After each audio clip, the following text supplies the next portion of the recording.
할렐루야. 우리 같이 한번 해볼까요? 교회에 마땅한 사명. 예, 오늘은 이런 제목을 가지고 갈라디아서 세 번째 시간을 갖도록 하겠습니다. 제가 개척하고 나서 계속해서 어떠한 글들 단위로 제가 강해 설교를 많이 합니다. 그래서 복음서도 꽤 많이 했고요. 또 우리 바울 서신에 대해서도 꽤 많이 강해를 했고, 또 지난번에 우리가 얼마 전에 창세기도 강해를 했는데, 적어도 여러분들이 그러한 강해 단위의 강해를 하게 될 때에 내가 이번 기회를 통해서 적어도 이 챕터, 이 서신, 이 글들에 대해서는 내가 꽉 잡아야 되겠다라고 하는 좀 그런 각오들이 있으셨으면 좋겠습니다. 그래서 뭐 우리 성경 필사도 하고 하지만 여러분들 꼭 예배 시간에 내 개인 성경책들을 다 가지고 다니셔서 필요하면 메모도 하시고, 또 거기가 아니고서라도 뭐 주보에 메모란 있죠? 메모란 거기에다가 꼭 메모하셔서 여러분들 적어도 나중에 누가 갈라디아서 물어보면 다 소개할 수 있는 좀 그러한 여러분들 수준이 좀 되셨으면 하는 마음에서 저도 설교를 준비하고 있으니까 여러분들도 그런 시각을 가지고 좀 보셨으면 좋겠습니다. 갈라디아서 그러면 뭐라 그래서 굉장히 투쟁적이고 전투적인 성격의 서신이다. 왜 그랬다 그랬습니까? 바울이 갈라디아 성도들에게 전한 복음을 왜곡하는 사람들이 생겨났다 그랬어요. 그래서 바울이 전한 복음은 가짜고 다시 우리가 전한 이 복음에 대해서 너희들이 다시 기억해야 된다 그랬습니다. 그러면 거짓 교사들이 전하는 이 갈라디아 교인들에게 얘기한 복음의 실체는 무엇이냐면, 할례를 받아야 돼. 유대인들이 할례 받은 백성이기 때문에 하나님께 선택받은 백성이지, 너희가 그 안에 들어가려면 너희도 할례를 행해야 되고 너희도 율법을 지켜야 돼 라고 하는 할례에 대한 강조, 율법에 대한 강조를 굉장히 많이 한단 말이에요. 그래서 초대교회가 사실 예루살렘 교회도 예수님께서 제자들에게 너희는 땅끝까지 이르러 내 증인이 되라, 예루살렘과 온 유대와 사마리아 땅끝까지 이르러 내 증인이 되라 라고 예수님께서 복음 명령을 내리셨지만, 사실 예수님의 제자들도 이해하기는 그래, 유대인들에게, 우리 선택받은 유대인들에게만 복음을 전해야지 라고 하는 그러한 생각이 있었어요. 그래서 지금 뭐 베드로라든지 이러한 사도들이 전적으로 유대인들에게만 복음이 국한되어 있다라고 생각을 했는데, 지금 혜성처럼 등장한 사도 바울이 나타나서 이방인들에게 복음을 전하고 이방인들에게 복음을 제시하고 하니까 일대 교회에 혼란이 일어났습니다. 이 문제에 대해서 우리가 어떻게 해석을 해야 될 것이냐, 이 문제를 어떻게 우리가 교회에서 다뤄야 될 것이냐라고 하는 문제, 이런 문제가 대두될 때에 예루살렘에는 두 기둥이 있었다 그랬죠? 하나는 누구였습니까? 베드로. 왜? 베드로는 명실공히 12사도 중에 우두머리, 머릿격이에요. 예수님의 수제자라고 일컬어도 뭐 부족함이 없는 베드로가 환상 가운데 뭐라고 했어요? 하늘에서 상이 한 상 차림이 딱 내려왔는데 너 이거 잡아먹어라 그랬단 말이에요. 예수님께서 잡아먹어라 그랬더니, 어이구, 이거 우리 율법으로 치면 이거 부정한 고기인데 이거 내가 어떻게 먹습니까? 이스라엘 지금 유대인들 돼지고기 안 먹잖아요. 이거 부정한 고기인데 내가 이걸 어떻게 먹습니까? 라고 그랬더니, 하나님께서 거룩하게 구별한 걸 네가 함부로 부정하다고 여기지 말아라.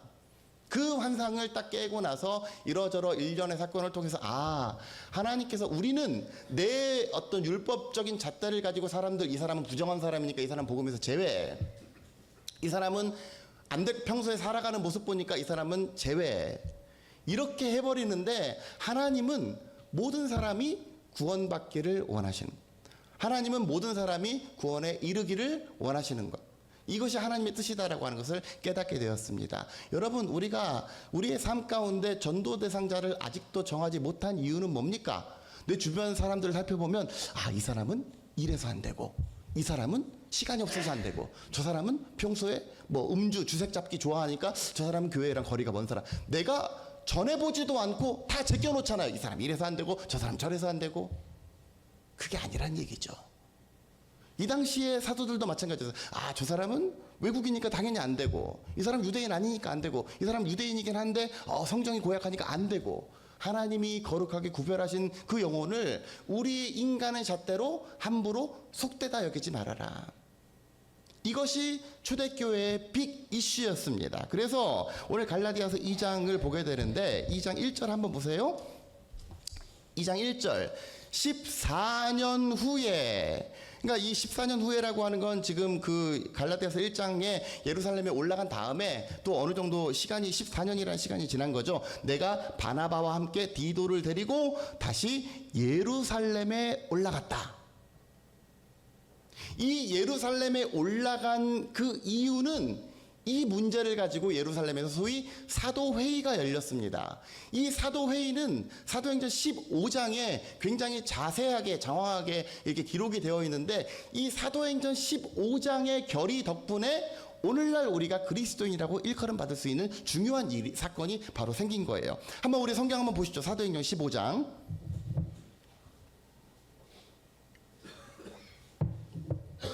사도행전 15장 1절 보니까 제 성경에는 타이틀이 예루살렘 회의 이렇게 딱 나와 있어요. 5절 보세요. 5절 보니까 바리새파 중에 어떤 믿는 사람들이 일어나서 발언을 하는 거예요. 이방인에게 할례를 행하고 모세의 율법을 지키라 이렇게 명하는 것이 마땅하다. 왜? 15장 1절 보니까 어떤 사람들이 유대로부터 내려와서 형제들을 가르치되 너희가 모세의 법대로 할례를 받지 아니하면 능히 구원을 받지 못하리라 라고 이 당시에 많은 사람들이 이렇게 막 그랬단 말이에요. 예수님이 이 땅 가운데 오신 이유가 뭡니까? 율법을 다 행하라고? 아니에요. 율법이 아니라 은혜로, 오직 믿음으로, 오직 주의 은혜로 그로 말미암아 구원을 받는 것, 이것이 이 초대교회의 핵심이고 종교개혁의 핵심이고 오늘날 프로테스탄티즘, 그 모든 것들을 저항해서 기독교 운동이 일어나는 핵심의 가치가 바로 예수 그리스도의 은혜, 복음의 은혜. 그런데 사람들은 뭐라 그래요? 이 은혜를 정확하게 인식하지 못하고 아니야, 율법을 행해야 돼, 할례를 받아야 돼, 안 그러면 안 돼. 만약에 그 사람들이 복음을 전수받기를 원한다면 이러이러한 조건을 갖추어야 돼 라고 이렇게 이야기를 합니다. 그래서 6절 보세요. 사도와 장로들이 이 일을 막 의논하려고 모여서 많은 왈가왈부가 있었어요. 그랬는데 이때 베드로가 딱 일어나서 얘기를 합니다. 베드로가 일어나서 그때 있었던 일련의 일들을 자기가 경험하고 나니까 10절 그냥 다 읽어볼까요? 베드로가 일어나 말하되 형제들아 너희도 알거니와 하나님이 이방인들로 내 입에서 복음의 말씀을 들어 믿게 하시려고 오래전부터 너희 가운데서 나를 택하셔서 또 마음을 아시는 하나님이 우리에게와 같이 그들에게도 성령을 주어 증언하셨소. 믿음으로 그들의 마음을 깨끗하게 하셔서 그들이나 우리나 차별하지 아니하셨다. 그런데 지금 너희가 어찌하여 하나님을 시험하여 우리 조상과 우리도 능히 매지 못하던 멍에를 제자들의 목에 두려고 하느냐. 사실 여러분 그렇지 않습니까? 구약 성경에서 우리가 율법의 의, 율법대로 행해야 구원을 받는다라고 한다고 하면 여러분 이 가운데서 구원받을 사람이 있어요? 없어요. 누가 구원을 받겠어? 율법에 살인하지 말라, 간음하지 말라, 이거 다 지켰는데 다른 거에서 펑크나면 그거는 안 되는 거예요. 100가지를 지키고 한 가지를 안 지키면 그 사람은 그 한 가지 때문에 범법자가 되는 겁니다. 그 율법의 한계예요. 율법대로 하면 우리는 그 잣대에서 그 누구도 자유로울 수가 없습니다. 그런데 우리도 못하는 것, 성도들도 못하는 것, 그런 것들을 새신자에게 이제 막 믿어보려고 하는 사람한테 너 당신 주기도문 달달 외워야 돼, 당신 성경 구절 100개 외워야 돼, 이거를 해야 된다고요? 말이 안 되지. 제가 우리 강양성도님 드럼 교실을 통해서 교회에 올 때 제가 세례를 받는 과정 가운데서 뭐 그렇게 뭐 많은 훈련을 하지 않았어요. 여러분들 집사 직분 받는 과정 가운데서 이것도 해야 됩니다, 저것도 해야 됩니다, 그거 제가 강조하지 않았어요. 사실은 교리화 장정에는 위배되는 거야. 교리화 장정에는 이것도 해야 되고 저것도 되게 많아요. 근데 그 과정을 생략한 이유는 그게 멍해가 돼서 저 집사 직분 안 받을래요, 저 교회 등록하는 거 안 할래요. 어떤 게 본질입니까? 믿고 주의 은혜 가운데 들어오는 게 본질이지 그거 딸딸 외운다고 그거 지킨다고 아니에요. 그래서 11절, 그러나 우리는 그들이 우리와 동일하게 주 예수의 뭘로? 은혜로 구원받은 줄을 우리가 믿노라. 그랬더니 이제 12절, 온 무리가 가만히 있어서 바나바와 바울이 그동안에 지금 14년이 지났다 그랬죠. 1차 선교 여행, 이고니온, 루스드라, 더베, 이 갈라디아 지역을 선교하고 여러 아시아 지역에서 선교한 내용들에 대해서 하나님께서 자기들로 말미암아 이방인 중에서 행하신 표적, 기사 이런 것에 대해서 말하는 것을 듣더니 말을 딱 발언을 마치니까 야고보가 대답했어요. 야고보 누구예요? 예수님의 동생 야고보, 혈연관계 이 주의 동생 야고보가 그 예루살렘 교회에 두 쌍두마차라 그랬잖아요. 하나는 베드로, 하나는 야고보. 이 야고보가 이러저러 얘기 많이 하면서 19절 이렇게 얘기합니다. 그러므로 내 의견에는 이방인 중에서 하나님께로 돌아오는 자들을 괴롭게 하지 말아라. 다만 우상의 더러운 것과 음행과 피 흘린 것, 피째 먹는 것과 목매어 죽인 것, 이 네 가지만 금하면 뭐라고요? 거기 20절 나왔죠? 우상의 더러운 것과 음행과 목매어 죽인 것과 피, 이 네 가지만 사람들이 삼가기만 한다면 누구든지 은혜의 자리로 들어오는 것, 이거 오케이. 그러니까 오늘날도 그러지 않겠습니까? 당신 성도가 되기를 원하십니까? 그리스도의 사람이 되기를 원하십니까? 그러면 이제 전 보지 마시고, 그러면 이제 세상적인 음담패설 이런 거 입에 담지 마시고 그런 거 하실 거면 우리 주의 은혜의 자리로 들어오십시오 라고 초청하는 그 초청, 최소한의 가이드라인, 최소한의 데드라인, 이것을 정해놓은 거예요. 20절 다 같이 한번 읽어볼까요? 시작. 우상의 음행과 목매어 죽인 것과 피, 이 네 가지만 멀리하면 그러면 누구나 다 열려있는 그리스도의 은혜에 참여할 수 있습니다. 이것이 예루살렘 사도회의가 결의한 내용이고, 그 사도회의 덕분에 이방인 선교가 급물살을 타게 됩니다. 그래서 그 복음이 전해져서 오늘날 여러분들이 이 자리에 앉아 있을 수 있는 것, 이것이 하나님의 은혜로, 그리스도 예수의 은혜로 말미암아 이루어진 사실을 여러분들 기억하시기 바랍니다. 교회가 이러한 은혜 가운데 서게 되었는데, 오늘날의 교회가 붙들어야 될 사명이 저는 두 가지가 있다고 생각을 합니다. 오늘 다시 갈라디아서로 넘어와서 오늘날 교회가 크게 붙들어야 될 두 가지 중요한 교회의 본질, 교회의 사명. 지난번에는 지난 시간에 뭐였어요? 소명이었죠. 소명은 뭐라 그랬습니까? 부르심, 콜링, 이게 소명이고, 사명은 미션. 그 부르심을 받은 사람이 내가 어떠한 일을 해야 되는지, 그리스도를 위해서 어떻게 행해야 되는지에 대한 사명에 관한 문제에 대해서 오늘 함께 은혜를 받도록 하겠습니다. 2장 1절, 14년 후에 내가 바나바와 함께 디도를 데리고 갔다. 사도 바울은 양옆에, 오른편에는 바나바, 왼쪽에는 디도, 뭐 이렇게 많은 동역자들이 있었어요. 또 보다 보면 바울과 실라, 또 바울과 디모데, 또 바울과 디도, 이렇게 많은 동역자들이 있었는데, 특별히 디도를 데리고 예루살렘에 올라갔습니다. 이 디도는 누구냐면 1차 선교 여행 중에 발탁한 굉장히 아들로 삼고자 하는 그러한 사람, 아들처럼 여기는 그러한 제자, 사도 바울의 제자 역할을 한 사람이 바로 이 디도였어요. 그러니까 디도 보면 3절, 나와 함께 있는 헬라인 디도 그랬죠. 헬라가 뭡니까? 헬라는 그리스예요. 그리스. 이 당시에 그리스를 일컫는 말이 헬라라고도 얘기하고 히랍이라고도 얘기를 합니다. 제가 예전에 무식해가지고 말이죠, 감신해서 헬라어를 배워야 되는데, 3학년 때 헬라어를 배우거든요. 헬라어를 배워야 되는데 그럼 할 일이 너무 많어.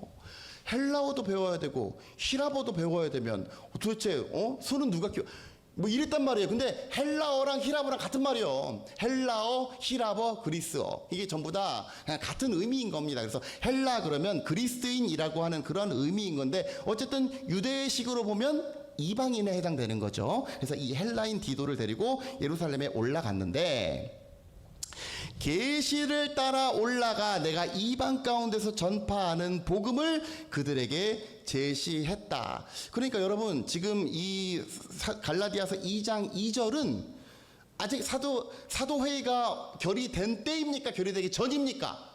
전이죠, 그죠? 전에 그렇기 때문에 결의되기 전이라고 한다면 사도 바울에 대해서 그 많은 사람들이 적개심을 가지고 있을까요? 아니면 호의를 가지고 있을까요? 적개심을 좋은 생각을 안 가지고 있단 말이에요. 그래서 지금 사도 바울은 마위회의 할 수 있어. 그냥 니네가 인정하든 말든 그냥 나는 여기서 할 수 있지. 그렇지만 예루살렘으로 올라갔어요. 어떤 마음을 가지고? 불편한 마음을 가지고. 우린 여러분 불편한 마음 가지고 뭐 하라 하면 잘 안 하잖아요. 왜? 껄쩍지근한데? 하기 싫은데? 내가 왜 굳이? 그런데 사도 바울은 자기가 그럼에도 불구하고 예루살렘에 올라간 이유가 뭐라 그래요? 2절 계시를 따라. 지금 이 개역 개정판에는 계시를 따라 이렇게 나와 있지만 현대인의 성경이나 세번역 성경에는 하나님의 계시, 하나님의 인도하심을 따라 이렇게 나와 있어요. 그러니까 이건 뭡니까? 사도 바울의 모든 일거수일투족은 내 의지, 내가 하고 싶은 거 하고 하기 싫은 거 안 하고가 아니라 십자가를 내가 지고 주를 따라갑니다예요. 십자가가 쉬운 겁니까? 십자가가 늘 하고 싶은 겁니까? 십자가는 하기 싫은 거예요. 지기 싫은 거예요. 정말 웬만하면 예수님도 나는 이거 하기 싫습니다. 그러나 내 원대로 마시고 아버지의 뜻대로 하옵소서라고 할 정도로 십자가는 굉장히 버거운 게 그게 십자가예요. 그런데 사도 바울은 그리고 믿음의 많은 증인들은 무엇을 따라? 계시를 따라 주가 시키는 대로. 여러분 우리들의 삶의 원동력도 이거였으면 좋겠습니다. 내가 내 뜻대로 그냥 주님 말씀하시면 내가 나아가리라가 찬양의 고백은 있는데 주님 말씀하셨지만 내가 껄쩍지근하면 저는 안 가겠습니다. 주님 뜻이 아니어도 내가 보기 좋으면 저는 갑니다.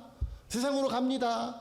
그러한 삶의 고백이 아니라 이제부터 나도 십자가를 내가 지고 주님 내가 그렇죠 이거 하려면 이것도 포기해야 되고 저것도 뒤로 해야 되고 하지만 그럼에도 불구하고 내가 주를 위해서 십자가 지고 나가겠습니다. 믿음으로 결단하고 나아가는 저와 여러분들 되시기를 주의 이름으로 간절히 축원합니다. 그래서 복음을 그들에게 제시하되, 여기서 말하는 이제 그들이 중요한데요.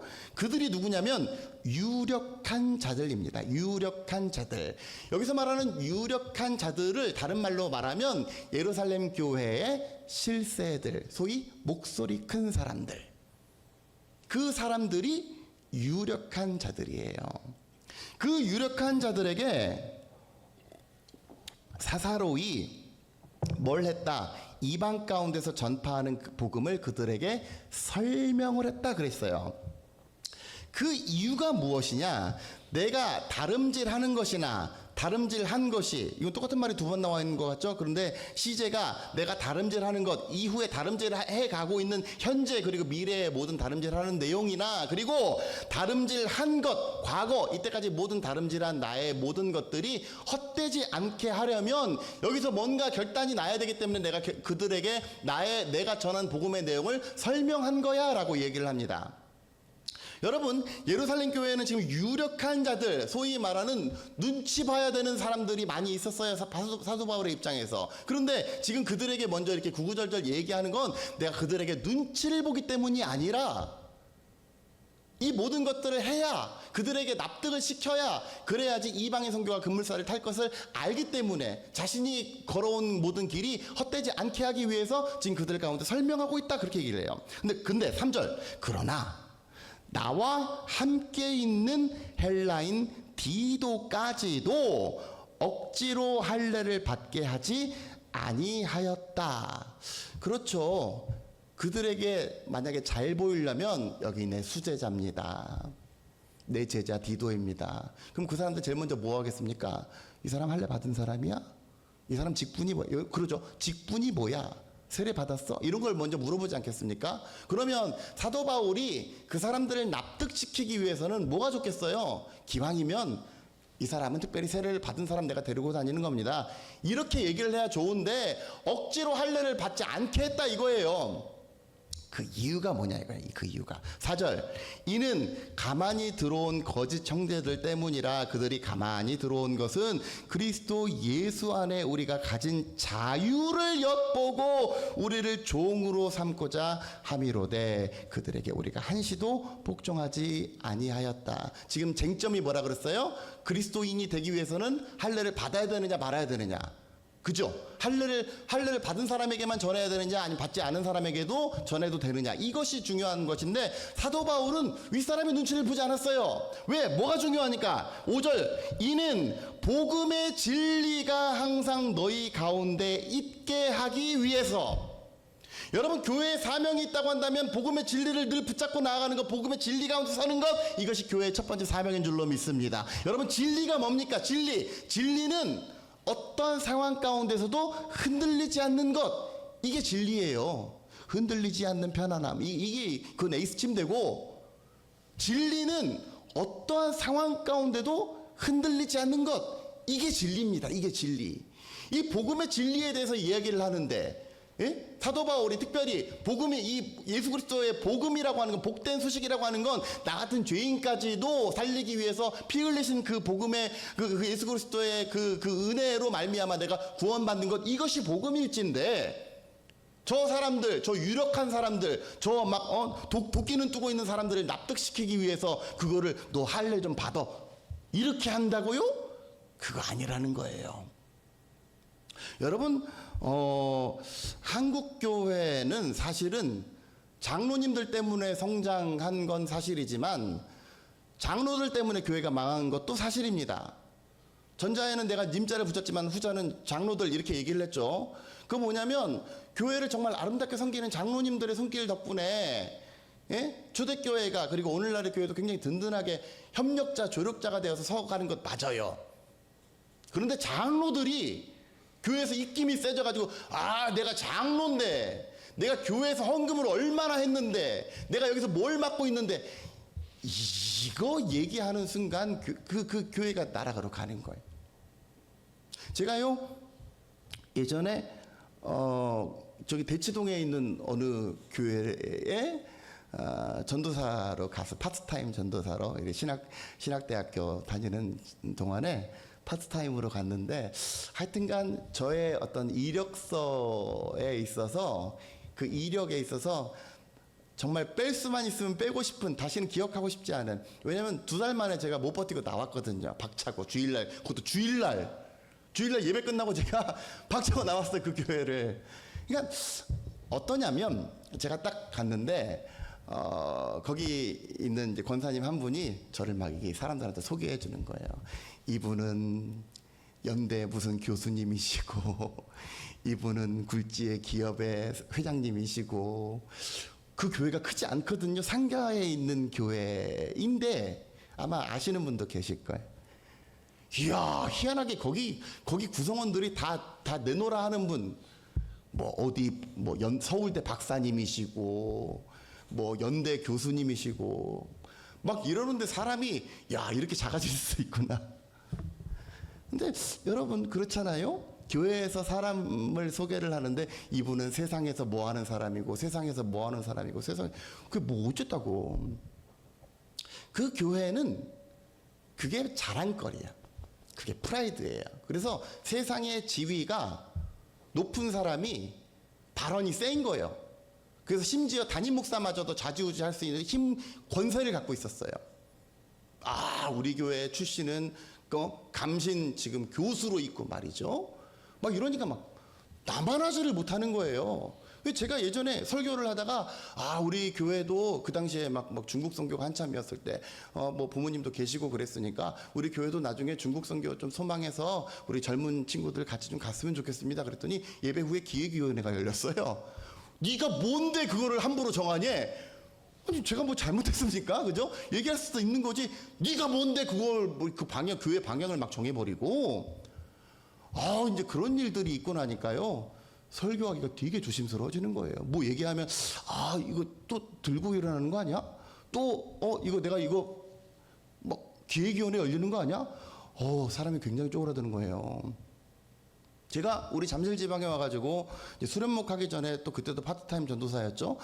갔는데 우리 지방 내에 있는 큰 교회입니다. 그 교회 갔는데 그 장로님 한 분이 그러는 거 저를 좀 좋게 보셨나 봐요. 그래서 이렇게 칭찬을 해주셨는데 어떤 분이 그러는 거예요. 저 장로님 조심해야 된다고. 그래서 왜 그러냐 그랬더니 저 장로님이 세상에서 뭔데 우리 교회에서 넘버원 장로님인데 저 있기 전에 이전에 그 전도사님이 수요일날 찬양 인도를 하다가요. 왜 찬양 인도 하다 보면 멘트도 하고 그러잖아요. 멘트 했더니 새파랗게 젊은 전도사가 지가 뭘 한다고 누가 누굴 가르치냐고. 그래가지고 잔뜩 쫄아가지고 계속 이러고 있었더니 왜 얘가 패기가 없냐고. 그래가지고 결국 포기하고 딴 데 갔어요. 그래서 저도 딱 처음에 딱 섰는데 다른 사람들은 아무도 안 보여. 누구만 보여? 그분만 보여요. 너만 보인단 말이야. 조심했죠. 한마디도 안 했죠. 네, 조금씩. 그러니까 이게 사실 뭡니까? 거기서 나는 멘트 이런 것들은 우리가 이 찬양에 대해서 함께 은혜 나누고자 하는 기도 제목이 있을 때 이 찬양이 이렇게 고백합시다라고 할 때 그때 얘기를 먼저 선포하고 또 함께 나누고 이런 내용들인데 누가 누굴 가르치냐고 이렇게 돼 버리니까요. 이 복음의 내용이 막혀버리는 거예요. 눈치를 안 볼 수가 없어. 사도 바울이 딱 지금 그런 상황인 거예요. 왜? 자기가 지금 활동하고 있는 거에 대해서 사람들에게 인정을 받기 위해서는 쌍심 지키고 있는 사람. 사도 바울이 뭐라고 표현합니까? 유력자들, 힘이 있는 사람. 어떤 힘? 근육이 센 사람 아니에요. 실질적으로 움직일 수 있는 힘이 있는 사람들에게 어쨌든 싸바싸바 잘 보이고 그들에게 최대한 아첨하고 이렇게 해서 예를 들어 복음권을 따내야 될 거 아닙니까? 그런데 그렇게 하지 않은 이유는 뭐냐면 복음이 진리 가운데 설 수 있도록 어떠한 상황에서도 복음의 가치가 흔들리지 않도록 그것이 복음이기에 그것이 예수님이 전한 복음이고 사도 바울이 전한 복음이기 때문에 그 가치가 흔들리지 않도록 하기 위해서 사도 바울은 이러한 자세를 가지고 하나님 나라의 복음을 증거하는 것을 보게 됩니다. 사랑하는 성도 여러분, 우리가 믿는 신앙도 그래야 되지 않겠습니까? 밖에 나가서 세상 사람들 가운데 서 있을 때에는 내 복음의 진리를 뒤로 감추어서 그때는 나는 십자가의 복음과 상관없는 사람처럼 좌지우지 되지 않고 또 뿐만 아니라 교회에서도 어떤 유력자들의 한마디 때문에 정말로 복음에 우리가 누려야 될, 지켜야 될 복음의 가치가 훼손되지 않고 복음의 진리 위에 서는 교회, 우리 생명의 교회가 되어서 많은 사람들이 우리가 전하고 우리가 선포하고 우리가 외치는 복음의 이 기치 앞에서 함께 은혜 받고 함께 구원의 대열에 동참하게 되는 저와 여러분 그리고 우리 생명의 교회가 되시기를 주의 이름으로 간절히 축원합니다. 우리 두 번째로 교회가 붙들어야 될 사명이 있다고 한다면 세상 가운데 특별히 가난한 이들을 돌보고 섬길 의무가 교회에게 있습니다. 보세요.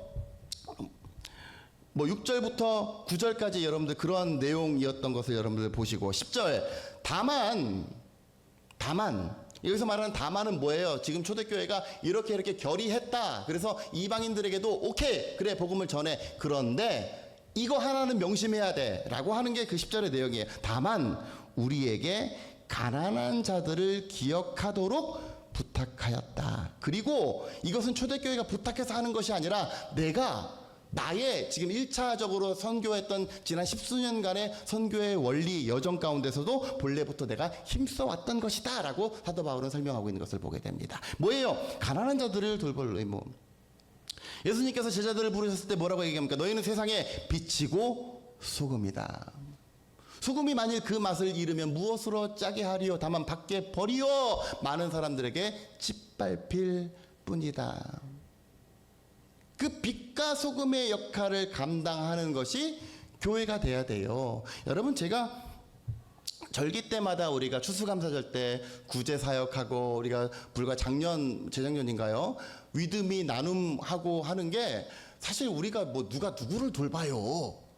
누가 누구를 나눠줘요. 우리가 불쌍한데 어떻게 보면 금전적으로 근데 그럼에도 불구하고 더 어렵고 더 가난한 이들, 특별히 우리 잠실본동에 뭐 한부모 가정도 많이 있고 열악한 가정들이 많이 있기에 그들을 도와줍시다 하고 하면서 이렇게 절기 때마다 여러분들이 그 헌금의 내용을 가지고 그들을 섬기고 하는 일들을 우리가 하지 않았습니까? 근데 올해 하지 않는 이유는 뭐냐면 그런 정말로 필요한 사람들을 특정하기가 요즘 세상에 개인정보라든지 그런 게 너무 어려워가지고 특정할 수가 없다 보니까 제가 그거를 지금 잠시 잠깐 안 하는 것 뿐이지, 그 복음의 기치를 아예 저버린 것은 아닙니다.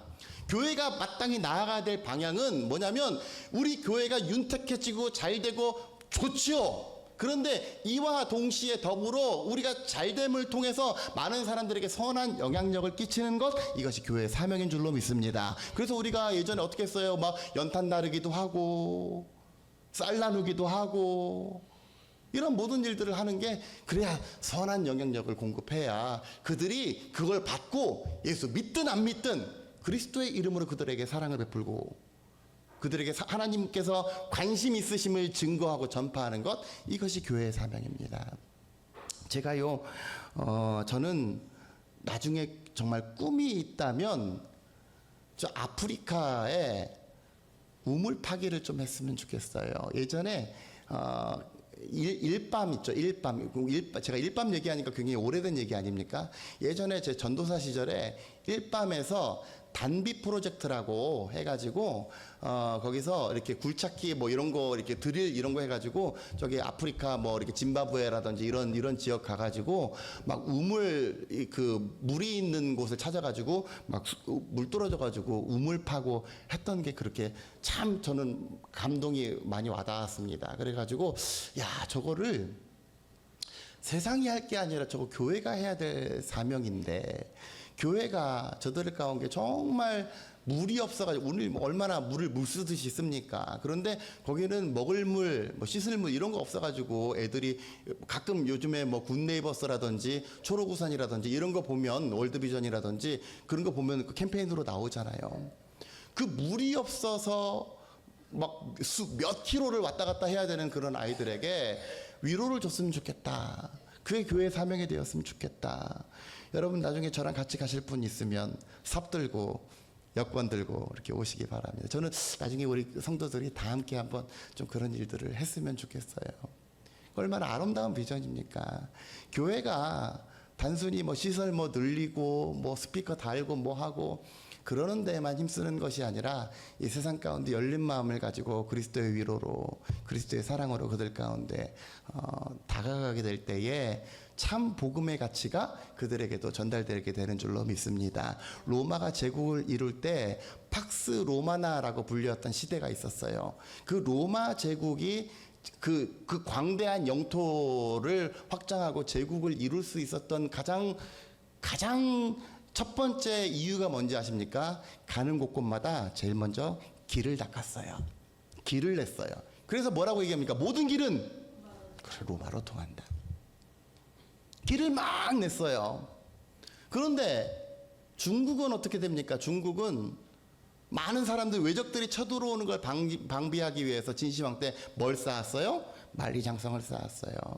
게르만족의 게르만족이 대이동을 할 수 있었던 해야만 했던 이유는 그 위에 있었던 훈족들, 그 정말 무시무시한 훈족들이 남하했기 때문에 게르만족이 어쩔 수 없이 대이동을 하면서 유럽의 지형이 바뀌었는데, 그 훈족들이 대이동할 때에 그것을 방비하기 위해서 쭉 이어나갔던 거, 그게 진시황 때부터 했던 그 만리장성 축조한 거예요.